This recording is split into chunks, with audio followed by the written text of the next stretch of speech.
Hello guys! So, it's my third day post-op.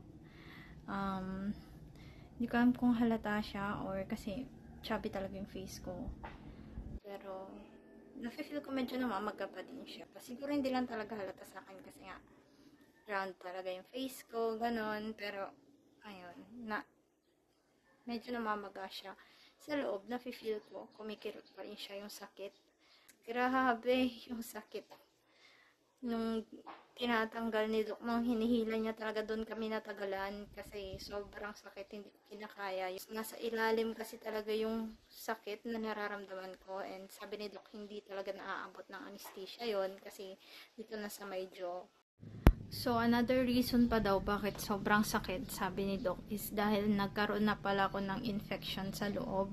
So, nung tinanggal niya, may mga pus na din siyang nakuha, may konting pus na din daw.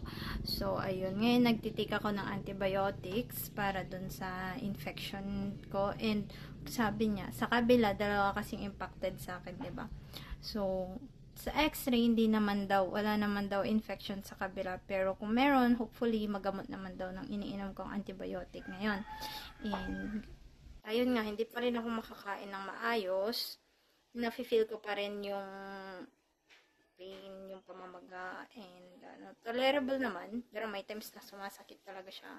So, for day naman ako nagbe-bleed kasi iniiwasan ko talaga magbukat and everything, mga strenuous activities ko. Strenuous. Yun. Rest lang talaga. And ayun, iaasa na lang natin sa ability ng body natin na mag-self-heal, ganyan. And nagtitake naman ako ng mga vitamins and yung meds na prescribe sa akin. So, yun. Masakit siya. Kaya ganito pa rin ako magsalita. Hello guys! So, 5th day post-op. And hindi ako nakapag-upload kahapon. Dapat mag-upload ako. Pero, ayun nga. Hindi ko ina-expect.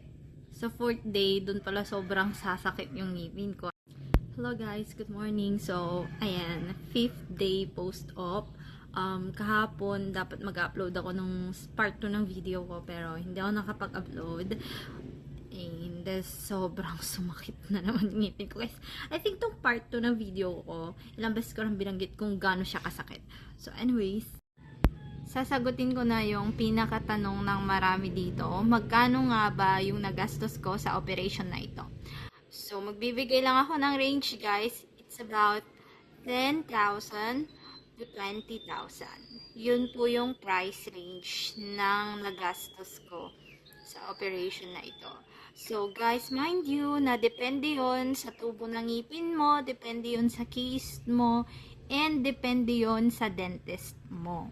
So, iba-iba talaga ng presyo kahit na magtanong kayo sa iba't ibang dentist. Based on experience ko lang to, guys, and kwento ng mga kakilala ko. Kasi nagtanong din ako before ako mag-undergo ng surgery na to. Iba-iba talaga yung prices, guys. Ganun talaga. I'm sure marami pa kayong tanong dyan, guys. Comment down below. Kung nahihiya kayo, i-message nyo lang ako. Sasagutin natin lahat yan sa part 3. See you!